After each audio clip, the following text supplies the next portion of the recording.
한번 따라합시다. 말씀이 샛별이 되도록. 어느 초등학교에서 초등학생들에게 선생님이 그렇게 물어봤대요. 길거리에서 막무가내 막 큰 소리를 지르거나 술에 취해가지고 막 노래를 부르는 것을 사자성어로 뭐라고 부르는가라는 그런 문제를 냈대요. 힌트가 끝자가 가자, 가로 끝난다라고 얘기를 했답니다. 정답은 통제불가지요. 그런데 그 학생들이 여러 가지로 말을 하더래요. 어떤 학생은 고음불가, 또 어떤 학생은 미친 건가, 또 어떤 학생은 이럴 수가. 그런데 한 아이는 아주 특별한 말을 했대요. 길거리에서 술이 취해가지고 막무가내 소리를 지르고 노래를 부르는 거 사자성어로 무언가. 그러니까 이 아이가 사자성어니까 내자니까 아빠인가, 그렇게 그래. 아빠인가, 그렇게 썼다 그러더라고요. 우리가 그런 말을 해요. 자녀를 보면 그 부모를 안다. 자녀를 보면 어른을 알 수가 있다. 자식을 보면서 나를 알 수가 있다. 그런 말을 합니다. 근데 우리 기독교는 성경을 보면서 나를 알아야 돼요. 뭐를 보면서? 성경을 보면서 나를 알아야 되는 겁니다. 그래서 성경으로 돌아가야 돼요. 제가 목회하면서 30년 동안 목회하면서 계속적으로 제가 끊임없이 강조하는 건 성경으로 돌아가자는 거예요. 성경을 가지고 말하자는 거예요. 다른 것이 필요 없다. 성경으로 돌아가야 되고 성경으로 말을 하자. 그래서 계속 제가 30년 동안 목회하면서 일괄성 있게 계속 똑같이 외친 것은 늘 성경으로 돌아가자. 그 말을 계속했습니다. 그래요. 하나님이 우리에게 이 성경을 주신 것은 이 성경으로 우리가 영생을 얻으라고 우리에게 성경을 주었어요. 요한복음 4장에도 너희가 성경에서 영생을 얻을 줄 알고 성경을 상고하거니와 이 성경은 다 예수에 관하여 말하는 것이다. 그랬습니다. 그래요. 하나님이 사람을 육체로 지으시고 그 육체가 생명을 얻어서 살아갈 수 있도록 이 육체를 위한 양식으로 식물을 주셨어요. 그래서 우리가 식물을 먹음으로 내 육체가 양식을 삼아 내 육체의 생명을 이제 우리가 유지할 수 있도록 그렇게 하셨습니다. 그리고 이 영혼을 우리 육체 안에다가 넣으시고 그 영혼이 또한 영원한 생명을 얻어 살라고 그 영혼의 양식으로 주신 것이 바로 말씀이에요. 육체의 생명을 위해서는 무엇을? 식물을 양식으로. 내 영혼의 생명을 위해서는 무엇을 양식으로? 말씀을 양식으로 우리에게 주셨어요.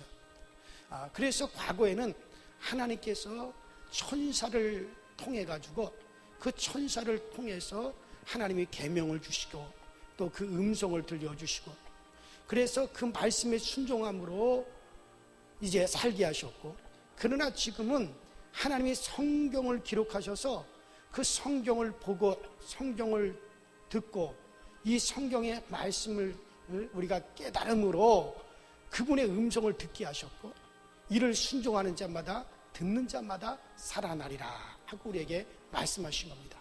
그래서 예수께서 마귀의 유혹을 예수님이 40일을 금식하시고 마귀로부터 유혹을 받으실 때 그 주님의 주장이 뭡니까? 마귀가 내가 만일 하나님의 아들이었던 이 돌을 명하여 떡이 되게 하라. 그때 예수님이 뭐라 그랬습니까? 분명히 주님께서 기록되었으되 사람이 떡으로만 살 것이 아니요 하나님의 입에서 나오는 모든 말씀으로 살리라 하셨느니라. 그러니까 계속해서 예수님께서 뭐라 합니까? 기록되었으되 기록되었으되 기록되었으되. 그러니까 이렇게 예수님께서는 그가 비록 하나님의 아들이시지만 그가 비록 하나님의 아들이라 하실지라도 유혹을 받을 때 야 이 마귀야 너 내가 누군 줄 알고 나를 유혹해? 감히 네가 나를 하나님의 아들을 갖다가 나를 유혹하느냐? 그렇게 하시지 아니하시고 예수님께서는 성경으로 돌아가셨어요. 어디로 돌아가셨어요? 성경으로 돌아가셔서 그 성경으로 대응하셨습니다. 성경에 기록되었으되 주 너희 하나님을 시험하지 말라 하셨느니라. 성경에 기록되었을 때 바로 말씀으로 말미암아 살리라 하셨느냐. 성경에 기록되었을 때 오직 주 하나님께만 영광을 돌리라 하셨느니라. 이렇게 예수님께서도 끊임없이 성경으로 돌아가서 마귀를 대응하셨지 다른 것으로 감정으로 하시지도 아니하셨어요. 그래요. 그러므로 우리는 성경으로 돌아가요. 자꾸 성경으로 돌아가고 성경으로 또 돌아가고. 그래요. 우리가 성경으로 돌아가야 되면 요즘 기독교 뭐 개혁을 외치고 변화를 외치고 기독교가 변화돼야 된다. 기독교가 개혁이 돼야 된다. 막 그렇게 외칩니다. 기독교는 변화되는 것도 아니고 기독교는 개혁되는 것도 아니에요. 따라합시다. 성경으로 돌아가자. 여러분, 그래요. 기독교는 변화되는 것도 아니고 개혁도 아닙니다. 다시 돌아가야 됩니다. 어디로? 성경으로 돌아가야 돼요. 성경으로 돌아가야 됩니다. 이탈된 데에서 다시 돌아가야 돼요. 목사님들도 성경으로 돌아가야 돼요. 다른 것 가지고 떠들어대지 말고 다른 것 가지고 말하지 말고 성경을 가지고 얘기해야 되죠. 요만한 쥐꼬리만한 지식을 가지고 뭘 하겠다 그래요. 하나님이 주신 성경을 가지고 해야 되고, 제가 어떻게 하는 여러분들한테 이 성경을 알게 해야 되고 성경을 깨닫게 해야 되고, 이 성경은 바로 나에 관해서 기록된 거다. 예수에 관해서 기록된 것이다. 어떻게 하든지 우리가 예수가 누구인가를 더 깊이 있게 알아야 되고 더 깊이 그분을 깨달아야 되는 거예요.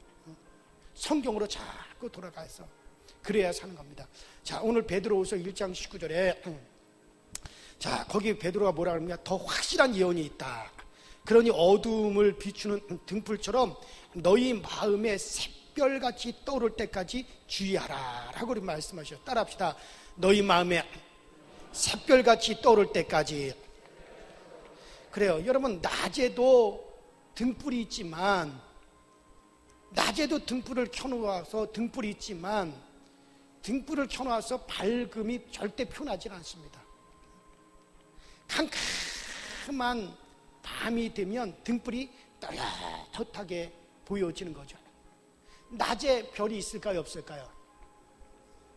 낮에도 별들은 그대로 떠 있어요. 낮에도 별들이 그대로 떠 있습니다. 낮에 별이 없는 거가 아니에요. 낮에도 별들이 그대로 별들이 떠 있지만 캄캄한 밤이 돼야만이 그 별이 선명하게 샛별같이 떠오르는 거예요. 낮에도 별이 있지만 그 별이 드러나질 않아요. 있지만은 그 별이 선명하게 보여지질 않아요. 그러니까 때가 돼서 밤이 되면 그 별이 선명하게 또렷이 샛별같이 그렇게 쫙 빛이 나게 되는 거예요. 이와 같이 말씀도 너희들에게 그와 같이 샛별같이 너희에게 그렇게 선명하게 떠오를 때까지 삼가 너희들이 주의하라. 베드로가 이렇게 얘기를 했어요. 자, 성경의 모든 예언, 모든 약속은 여러분 그대로 이루어집니다. 그러나 그것이 이루어지기 전까지는 낮의 별처럼, 별이 낮에도 떠 있지만 낮의 별처럼 희미해요. 낮의 등불처럼 그것이 희미해요. 예언은 확실히 보이질 않습니다. 그러나 그것이 밤이 되어 비추어져 확실히 이루어져야 비로소 하고 선명하게 떠오르게 되는 거죠. 예를 들어서 미가서 5장 2절에 보면 베들레헴 에브라다야, 너는 유다 족속 중에 가장 작을지라도 너에게서 이스라엘을 다스릴 자가 나올 것이다. 그의 근본은 상고요 태초에니라. 이런 말씀이 있단 말이야. 그러니까 미가라고 하는 선지자가 예언을 했어요. 베들레헴 에브라다야, 네가 유다 골 중에서 가장 작을지라도 이스라엘을 다스릴 자가 바로 너에게서 나올 것이다. 그분이 누구냐? 그분의 근본은 상고요 태초인 분이 바로 너 베들레헴에서 나오게 될 것이다. 그렇게 미가 선지자가 예언을 했단 말이에요. 그러니까 미가가 700년 전에, 예수님께서 탄생하기 700년 전에 예언한 겁니다. 미가가 성령으로 예언을 했지만 자신도 그걸 잘 몰랐어요. 자신도 그걸 내용을 몰랐어요. 우리가 펜을 잡고 이렇게 글을 쓰면 그 글을 쓰는 나는 알지만 펜은 무엇을 쓰는지 모르듯이 하나님께 쓰임받은 미가는 확실히 깨닫지를 못했습니다. 자기가 성령의 감동으로 그와 같은 것을 예언은 했지만은 그러나 그것을 깨닫지를 못했어요. 유다 땅 베들레헴 에브라다야, 너는 유다 고을 중에 가장 작을지라도 베들레헴이라고 하는 동네가 그 유다 땅에서 가장 작은 동네인 것은 알겠는데, 하지만 이스라엘을 다스릴 자가 나오는데 그의 근본이 상고고 대추온이라 라는 말씀은 이게 도대체 무슨 말인지를 이 미가 선지자는 몰랐단 말이에요, 그때는. 근데 구약을 읽는 사람들이 이것이 희미합니다. 낮의 등불처럼, 낮의 별처럼 그것이 희미하고 보이질 않다가 드디어 예수님께서 베들레헴에 태어나셨을 때 근본이 상고인 하나님의 아들이, 태초부터 계신 하나님의 아들 예수님께서 베들레헴에 태어났을 때 비로소 아하 하고 베들레헴의 예언이 딱 떠올라서 샛별처럼 우리에게 확실한 증거가 되었다, 그런 얘기예요. 예수님이 막상 베들레헴에 태어나고 난 다음에 그때 미가 선지자가 예언했던 그것이 바로 이분 예수 하나님의 아들이 바로 태초부터 계신 하나님이 바로 베들레헴의 육신으로 태어난다라고 하는 바로 그것이었고 바로 이 말씀이었구나라고 그때 비로소 확실하게 샛별같이 어떻게 됐다는 거예요? 떠올랐다는 게, 안 떠올랐다는 거예요? 떠올랐다는 거예요. 그때 비로소. 그러나 그동안까지 구약을 읽었던, 예수님이 탄생하기 전까지 그 구절 읽었던 사람들은 이게 무슨 말인가 하고 희미했단 말이에요. 희미했단 말이에요. 또 이사야서 7장 14절에도 보라, 처녀가 잉태하여 아들을 낳을 것이요 그 이름을 임마누엘이라 하리라. 이 성경이 구약시대 사람들에게는 낮의 별처럼 어려운 말씀입니다. 이 말씀도 역시 예수님께서 탄생하기 전인 735년 전에 이사야라고 하는 선지자가 예언을 한 것인데, 이 구약의 성도들은 이 말씀을 읽을 때 이게 도대체 무슨 뜻인지를 알지를 못했어요. 이게 도대체 무슨 말씀이에요? 처녀가 아들을 낳는다고? 아니, 처녀가 어떻게 아기를 낳아? 남자 없이 어떻게 아기를 낳아? 아니, 남자 없이 처녀가 어떻게 아기를 낳아? 그런데 그 이름이 임마누엘이라고? 이런 임마누엘이 무슨 뜻입니까? 하나님이 우리와 함께 계신다라는 뜻이잖아요. 근데 한 아기가 낳는데 하나님이 우리와 함께 계신다?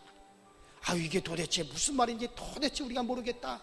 그때는 구약을 읽었을 때, 그때는 구약 성도들은 이게 이제 낮의 별처럼 희미한 거예요. 또렷하게 이게 무슨 내용인지를 몰랐단 말이죠.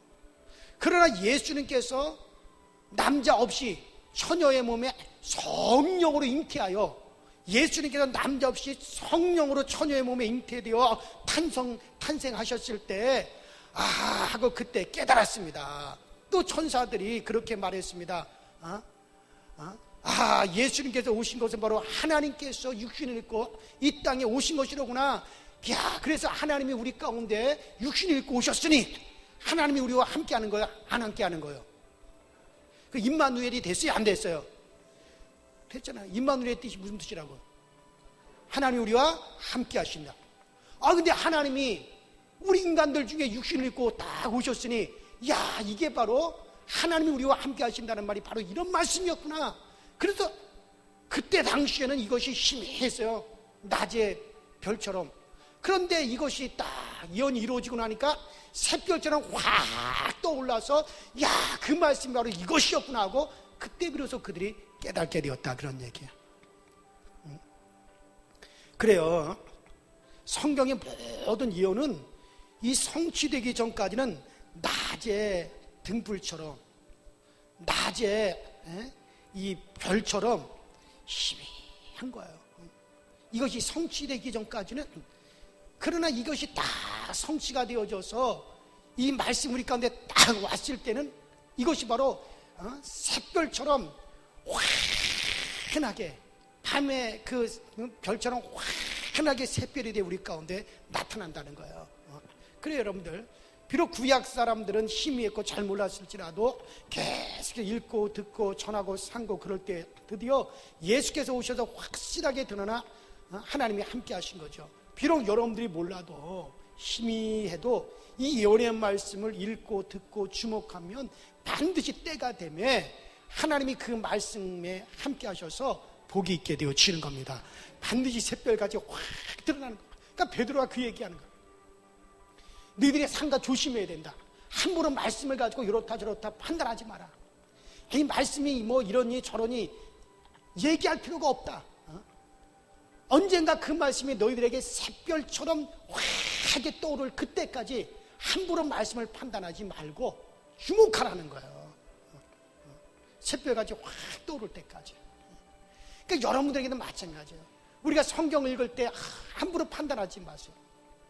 이 말씀이 언젠가, 지금은 내게서 희미하더라도 언젠가 이 말씀이 내게 샛별처럼 확 떠오르게 될 것이다. 그때까지 주의하라는 거예요. 말씀을 가지고 함부로 판단하지 말고. 저 북한에 6.25 전쟁 전에 세워놓은 기념비나 기념관 대부분이 다 파괴되었어요. 그런데 북한 당국에서 파기하지 않고 그대로 유지하는 기념관이 하나가 딱 있어요. 평양의 그 대동강변에 백선행 기념관이라는 기념관이 있습니다. 이 백선행이라고 하는 분이 남편 없이 일찍 가부가 돼가지고 혼자서 살았어요. 선교사들을 통해 가지고 일찍이 이분이 복음을 받아들여서 열심히 신앙생활하면서 열심히 살았습니다.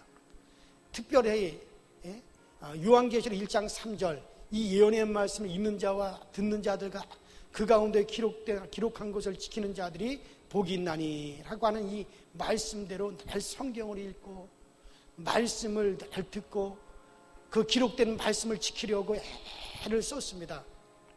그러면 언젠가 복이 있을 것이다. 언젠가 복이 있을 것이다. 그가 집집마다 다니면서 이 콩나물을 팔아가지고 돈을 모았는데 어느 날 복덕방 아저씨가 와가지고 말을 했어요.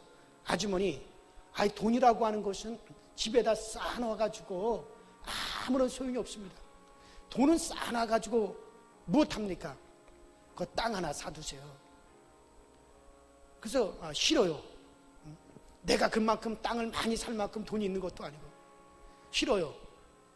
그런데 그가 평상시와 같이 그렇게 말을 하고 이렇게 성경을 읽는데 마음에 확 떠오르는 말씀이 잠언서 3장에 하나님의 말씀을 읽고 듣고 그 명령을 지키는 자에게 그 오른손에는 장수가 있고 그의 왼손에는 부귀가 있나니 부귀가 내게 있고 장구한 재물과 공의도 그러하니라. 이 잠언서 3장에 있는 말씀을 싹 읽었어요. 이 성경을 꼭 이렇게 읽다가 그래, 내가 언제까지 이 콩나물 장사해가지고 내가 큰일 하겠나? 이 콩나물 장사해가지고 언제 내가 교회를 짓고 언제 내가 좋은 일을 하고 이 콩나물 장사해가지고 언제 내가 하나님께 영광 돌릴 만한 큰 일을 하겠나? 그래서 하나님이 나에게 부유를 주시려고 하는구나. 그래서 그 말씀을 힘입어가지고 교회 가서 담임 목사님에게 가서 상담을 하니까 목사님이 돈은 그냥 두는 것보다 땅을 사놓는 것이 그것이 낫습니다 라고 해가지고 그 복덕방 아저씨 말만 믿고 돈을 지불을 했어요. 그 돈을 다 지불하고 난 다음에 그 산 땅을 딱 가서 보았더니 세상에 그 땅 사는 곳이 어마어마한 산이에요. 산인데 세상에 그 산에 나무 한 그루 없는 아무짝에도 쓸모없는 돌산이었어요. 그래서 이 백선행이라고 하는 이분이 그냥 다리에 힘이 쭉 빠져가지고 쓰러졌습니다. 4일 동안 끙끙 앓았어요. 아이고, 내가 평생에 벌어놓은 그 콩나물 장사해가지고 벌어놓은 그 돈 가지고 세상에 그 아무짝에도 쓸모없는 그 돌산, 나무 한 그루 없는 그 돌산, 그 엄청난 산을 사가지고 내가 무엇하노. 그러한 땅이 아무리 많이 써봤자 아무짝에도 쓸모없는 땅을 사가지고 내가 무엇하노. 그래서 4일 동안 끙끙 앓다가 주여 하고 일어나가지고 또다시 콩나물 장사를 시작을 했습니다. 그런데 그 후로 한 4, 5년 정도 몇 년이 지난 다음에 그 복덕방 아저씨가 또 와가지고 할머니 그 땅 도로 파세요. 그래가지고 이 사람 말이야 이 썩 물러가라고 한 번 사기쳤으면 됐지. 또 누구에게 사기치려고? 내 억장 무너졌으면 됐지. 썩 물러가시오. 누구를 또 속이려고 그딴 짓을 하냐고. 썩 물러가시오 하고 그냥 그 복도방 아저씨를 내쫓았습니다. 그래도 그 복도방 아저씨가 자꾸 쫓아와가지고 10배를 줄 테니 땅을 팔라고 했어. 이 백선행 씨가 안 판다고 말이야. 안 판다. 그때마다 그 아저씨를 내가 쫓아. 하루는 다 금티 안경을 낀 부자 사장이 많은 사람을 데리고 왔어요. 할머니, 그 산을 제게 파세요. 여보시오, 그 산을 가보기나 하셨소? 그 산을 가보기나 하셨소? 예, 가보았습니다. 아니, 그런데 왜 바보같이 그 산을 갖다가, 아니, 아무짝에도 쓸모없고 나무 한 그루 없는 돌산, 그 엄청난 그 돌멩이 사서 뭘 하려고 그것을 사려고 하시오? 나 하나 사기당했으면 됐지 왜 당신까지 그 일을 당하려고 하시오? 내가 나쁜 마음을 품고 팔 수도 있지만은 절대 나는 그럴 수가 없어. 그 착한 마음에 감동을 받은 사장님이 실토를 했습니다. 할머니, 사실 그 산이 돈덩어리입니다. 아니, 그게 돈덩어리라는 말이 그게 무슨 말입니까? 그 산의 돌은 그냥 깨면 그대로 시멘트가 됩니다. 그 산의 돌은 그냥 깨기만 하면 어떻게 된다고요? 다 이거 땅을 팔 필요도 없고 그냥 그 산은 그냥 그 돌덩어리, 그 산이 그 엄청난 산이다. 그 돌인데 그 돌은 깨면 그대로 시멘트가 된다는 거예요. 그 산이 이 동양에서 가장 많은 시멘트 재료입니다. 지금 수많은 외국 사람들이 지금 그것을 노리고 있습니다. 일본에서도 노리고 지금 많은 사람들이 그 산을 노리고 있습니다. 그러니 외국 사람 손에 들어가지 않고 저한테 파십시오. 땅값을 원하는 대로 다 드리고 거기서 나오는 수익금도 할머니에게 나눠드리겠습니다. 그래서 그 산값을 얼마나 받았는지 아십니까? 그 당시 평양의 돈을 다 합쳐놓은 것보다 많은 천문학적인 돈을 받았다 그래요. 그래서 하루아침에 평양에 재벌이 됐어요. 거기서 나오는 시멘트 가지고 어마어마한 시멘트, 여기 북한에 그 어마어마합니다. 그걸 가지고 여러분들 그때 당시 다 건축이 이루어지고 중국까지 일본까지 그게 다 가는 거예요. 그래가지고 그 엄청난 돈을 가지고 교회에다가 바치고 교회를 짓고 그 평양에 많은 교회를 세우고 복음의 선교에 쓰고 여러 개 학교를 세웠어요. 평양뿐만 아니라 북한에 많은 학교를 짓는 데 사용을 했습니다. 또 사회를 위해서 수많은 일을 했습니다. 그래서 할머니가 사회 봉사를 위해서 대동강변에 지은 그 건물의 이름을 사람들이 백선행 기념관이다라고 한 겁니다. 북한에서 모든 것이 다 자본주의적인 것을 다 파괴했는데 유일하게 대동강변에 있는 백선행 기념관은 파괴하잖아. 지금까지 그대로 그것을 보존하고. 왜 원체 이분이 그 북한 땅에 뭐 학교, 고아원, 뭐 교회뿐만 아니라 너무 좋은 일을 많이 하게 해가지고 북한 당국에서도 그것을 파괴하지 않고 지금까지 그 백선행 기념관이다 해가지고 지금까지 그것을 보존하고 남아있다는 거예요. 그래 여러분들, 그 백선행 씨가 하나님의 말씀을 주목하고 말씀을 읽고 하니 그 말씀이 때가 되니 어둠 속에서 드러난 샛별처럼 확실한 예언이 드러난 거죠. 도구로 드러나고 건강으로 드러나고 마찬가지예요. 우리가 하나님의 말씀을 끝까지 그 말씀을 주목하고 그 말씀을 끝까지 우리가 붙잡으면 따라합시다. 언젠가 때가 되면 샛별같이 드러난다. 그 말씀이 언젠가 우리에게 복으로 드러나는 거예요. 그 말씀이 때때로 건강으로 드러나게 되고 그 말씀이 언젠가 능력으로 드러나게 되고 아유 지금 안 된다 그리고 아유 하나님 말씀대로 살았는데 이게 뭐가 돼. 그렇게 함부로 판단하지 말라는 거예요. 어둠 속에서 샛별이 낮에는 그 하늘에 별이 떠 있지만은 희미하니 그게 드러나질 않아요. 그러나 때가 돼서 밤이 되면 어떻게 됩니까? 그 떠있던 그 별들이 어떻게 돼요? 샛별같이 환하게 드러나듯이 이와 같이 예언의 말씀이, 이 하나님의 말씀이 너희들 주의해라. 지금 이것이 너희들에게서 드러나지 않는다고 해가지고 이걸 가지고 판단하지 말고 삼가 주의해라. 때가 되면 어떻게 되나? 뭐같이 떠오른 때까지 새빨까지 떠올라서 그 말씀이 너희에게 복으로 나타나고 능력으로도 나타나고 건강으로도 나타나고 행복으로도 나타나고 즐거움으로도 나타나는 그때가 오니까는 주의하라는 거예요.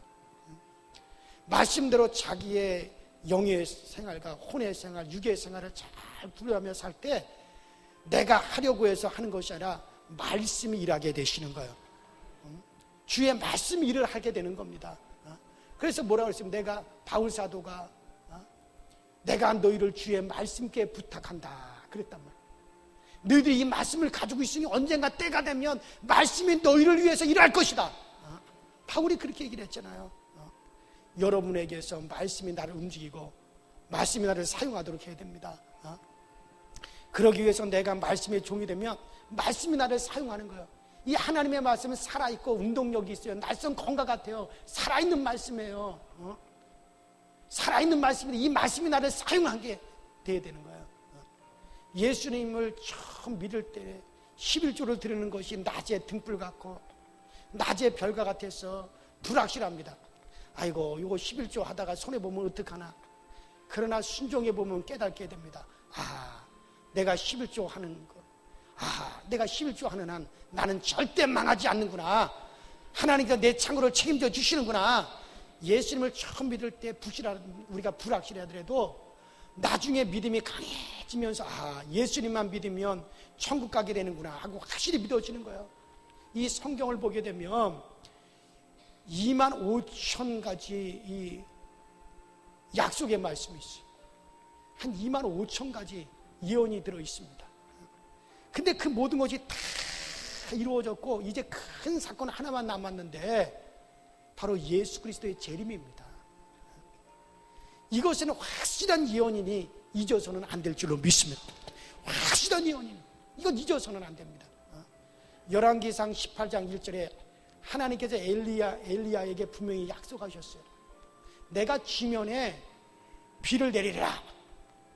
하나님께서 내가 지면에 비를 내리리라 라고 하나님이 이미 말씀하셨어요. 그러면 엘리야가 믿고 그냥 기다릴 수도 있었을 텐데 엘리야는 가만히 앉아서 기다리지 않고 그 말씀을 붙잡고 일어나서 정말 갈멜산에 올라가서 그 무릎 사이에다 얼굴을 눕고 하나님 비를 내려주세요. 비를 내려주세요. 비를 내려주세요. 간절히 기도하잖아요. 이미 열왕기상 8장 1절에 내가 온 지면에 비를 내리리라 하고 이미 하나님이 약속하셨단 말이에요. 그러면 약속하셨으니 하나님 비 내려주시겠지 하고 그냥 가만히 있었던 게 아니에요. 그 말씀을 빌었으니까 그 말씀을 붙잡고 그 말씀이 이루어지도록 갈멜산에 올라가서 간절히 엘리야가 기도한 겁니다. 그 말씀이 붙들고 있는 그 말씀대로 정말 비가 내려지도록 이것이 귀한 거죠. 에스겔서 36장 36절에 보면 하나님께서 황폐한 이스라엘을 에덴 동산같이 회복시켜 주시겠다고 하나님 말씀하십니다. 그런데 뭐라고 또 말씀하십니까? 그럼에도 불구하고 37절에 보면 나 주 여호와가 말하노라. 그래도 이스라엘 족속이 이와 같이 자기들에게 이루어지기를 내게 구하여야 하리라. 이미 하나님께서 황폐한 예루살렘을 내가 에덴 동산같이 그렇게 만들어 주리라 하나님이 약속하셨어요.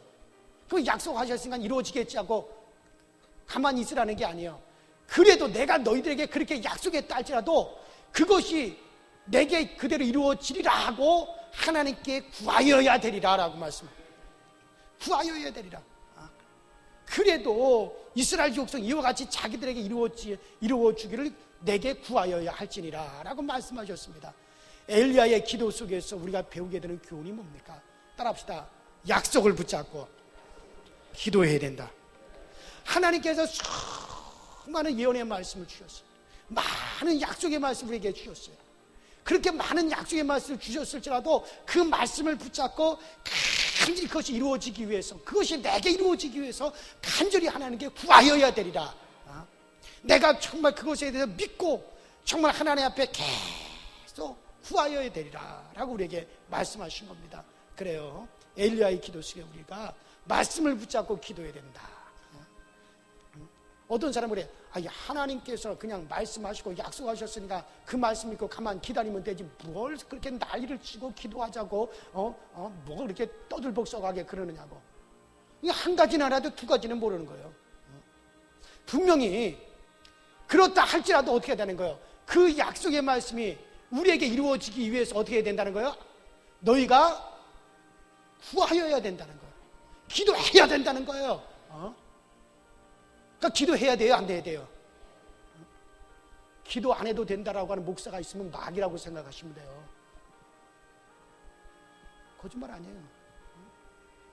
예수님께서도 밤이 맞도록 기도하셨어요. 주님께서도 이른 새벽에 나가서 기도하셨어요. 이런 유의 능력은 기도 위에는 이런 유가 나갈 수가 없느니라고 이미 말씀하셨어요.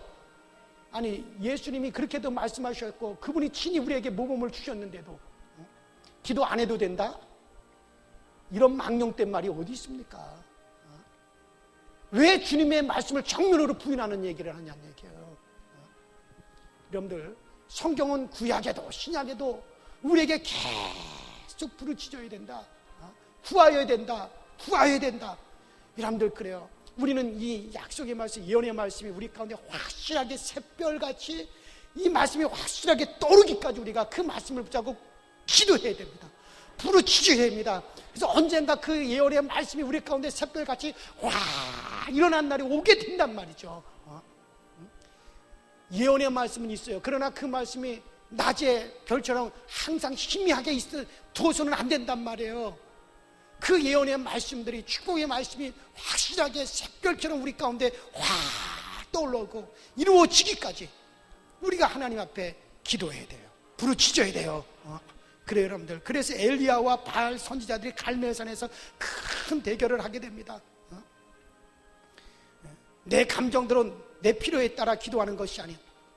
말씀을 붙잡고 기도해야 되는 겁니다. 집을 지을 때 기둥을 세워야 하듯이 기도의 집을 지을 때도 기둥이 필요한데 말씀으로 그 기둥을 세워야 됩니다. 그래서 우리는 기도할 때 그냥 기도하지 말고 말씀을 붙잡고 기도해야 됩니다. 그래서 바알 왕이요 바알 선지자 450인가 아세라 선지자 400인을 갈멜산으로 보내시어서 백성들도 오게 하소서 여호와께서 참 신이신지 바알이 참 신인지 대결합시다. 그러니까 이 엘리야는 약속을 붙잡고 있잖아요. 지금 약속을 붙잡고 있잖아요.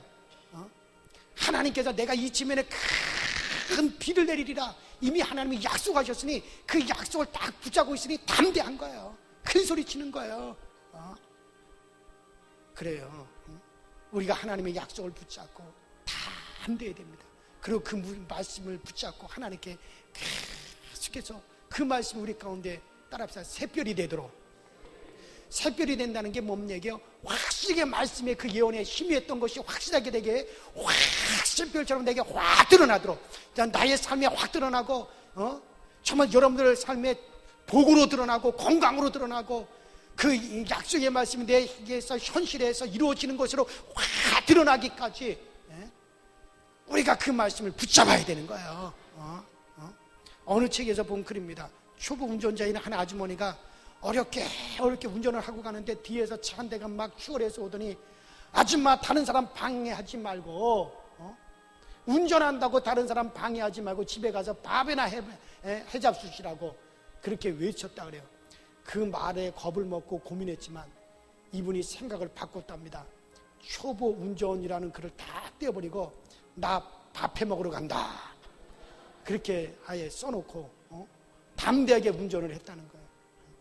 그래요. 우리는 성경으로 돌아가야 돼요. 우리가 성경을 보고 성경을 주목하고 매일매일 읽고 묵상하고 성경의 평안과 기쁨과 그리고 우리 마음이 성령이 충만하고 기쁨이 우리 마음에 꽉 차게 됩니다. 성경을 주목하니 기쁨과 평화와 능력이 우리에게 가득 채워지는 거예요. 여러분들에게 이 말씀이 항상 가득 채워질 수 있도록. 그래요. 요한계시록 1장 3절에 이 예언의 말씀을 읽는 자와 듣는 자들과 그 가운데 기록한 것을 지키는 자들이 복이 있나니 때가 가까움이니라. 그래요.